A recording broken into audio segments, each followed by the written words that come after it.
नमस्कार दोस्तों, स्वागत है आपका मेरे चैनल स्टोरीज विद सिमरन में। आज की कहानी का शीर्षक है अनपढ़ माँ। एक गांव में एक मध्यम वर्गीय परिवार रहता था। इस परिवार में 3 लोग थे, अशोक जी, उनकी पत्नी मालती जी और उनका 16 वर्ष का बेटा।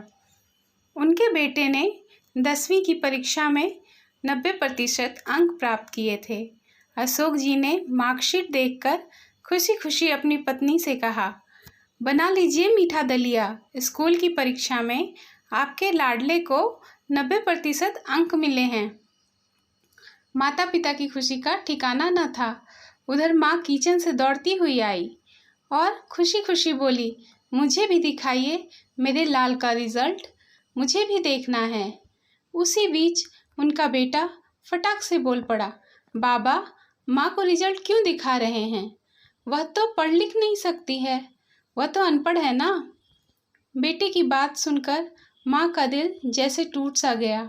अपने आंसुओं को पल्लू से पोंछती हुई बिना कुछ कहे माँ दलिया बनाने किचन में चली गई। ये सब देखकर अशोक जी से रहा ना गया। उन्हें भी अपने बेटे के व्यवहार से बहुत दुख हुआ और उन्होंने अपने बेटे से कहा, हाँ बेटा, तूने बिल्कुल सही कहा, तुम्हारी माँ तो अनपढ़ है। तुम्हें पता है, जब हमारी शादी हुई थी तो 3 महीने के अंदर ही तुम्हारी माँ गर्भवती हो गई थी।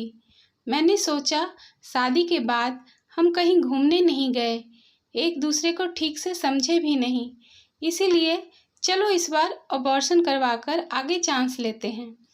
लेकिन तुम्हारी माँ ने जोर देकर कहा, घूमना फिरना बाद में होता रहेगा और आपस में समझना, यह सब कुछ होता रहेगा, लेकिन ये बच्चा मुझे जान से प्यारा है। और फिर तेरा जन्म हुआ, शायद इसीलिए क्योंकि वो अनपढ़ थी ना।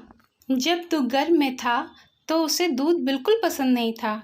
उसने तुझे स्वस्थ बनाने के लिए हर दिन 9 महीने तक दूध पिया, क्योंकि वो अनपढ़ थी ना। तुझे सुबह 7 बजे स्कूल जाना रहता था, इसलिए सुबह 5 बजे उठकर तेरा मनपसंद नाश्ता और डिब्बा बनाती थी, क्योंकि वो अनपढ़ थी। जब तुम रात में पढ़ते पढ़ते सो जाते थे तो वह आकर तुम्हारी कॉपी और किताब बस्ते में भरकर तुम्हें बिस्तर पर सुलाती थी और उसके बाद ही सोती थी। रात में बार बार जाग कर तुम्हें चादर से ढकती रहती थी, क्योंकि वो अनपढ़ थी। बचपन में तुम ज़्यादातर समय बीमार रहते थे, तब वो रात रात भर जागकर भी सुबह जल्दी उठ जाती थी और काम में लग जाती थी, क्योंकि बेटा वो अनपढ़ थी। तुम्हारे लिए ब्रांडेड कपड़े लाने के लिए मेरे पीछे पड़ी रहती थी और खुद सालों तक एक ही साड़ी पर रहती थी, क्योंकि वो अनपढ़ थी। ये सब सुनकर लड़का रोते रोते अपनी माँ से लिपट कर बोलता है, माँ, मुझे माफ़ कर दो माँ, मुझे तो कागज़ पर 90% अंक मिले हैं, लेकिन आप मेरे जीवन को 100% बनाने वाली पहली शिक्षक हो। माँ, मैं आज भी अशिक्षित हूँ और आपके पास PhD के ऊपर भी उच्च डिग्री है, क्योंकि आज मैं अपनी माँ के अंदर छुपे हुए डॉक्टर, शिक्षक, वकील, ड्रेस डिजाइनर, बेस्ट कुक, इन सभी को देख लिया। माँ, मुझे क्षमा कर दीजिए। अशोक जी ने अपने बेटे को समझाते हुए कहा कि बेटा, इस दुनिया में जो भी आपकी नज़र में पढ़े लिखे लोग हैं, वो सब पहले अपना स्वार्थ और मतलब देखते हैं, लेकिन आपकी माँ ने आज तक कभी अपना मतलब नहीं देखा, क्योंकि अनपढ़ है ना। वो खाना बनाती है, हम सबको परोसकर कभी कभी खुद खाना ही भूल जाती है।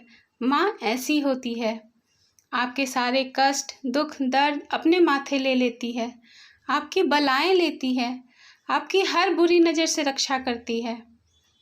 अशोक जी ने अपने बेटे के सर पे हाथ फेरते हुए कहा, बेटा, दुनिया की हर माँ ऐसी ही होती है, चाहे वो पढ़ी लिखी हो या अनपढ़। इसलिए मैं गर्व से कहता हूँ कि तुम्हारी माँ अनपढ़ है। ये सब सुनकर बेटे की आंखों से आंसू बहते जा रहे थे। वो अपने माँ से गले लगकर बहुत रोता है और उनसे माफ़ी मांगता है। दोस्तों, इस दुनिया में हमें यदि कोई निस्वार्थ प्रेम करता है तो वो सिर्फ हमारे माता पिता ही होते हैं। उनके जैसा प्रेम और त्याग कोई नहीं कर सकता। इसलिए अपने माता पिता का हमेशा सम्मान करें, उनका दिल ना दुखाएं। दोस्तों, आपको ये कहानी कैसी लगी ये कमेंट में ज़रूर बताएं। यदि ये कहानी आपको पसंद आई हो तो इस वीडियो को लाइक शेयर ज़रूर करें और ऐसी ही कहानियाँ सुनने के लिए मेरे चैनल को सब्सक्राइब ज़रूर करें। धन्यवाद।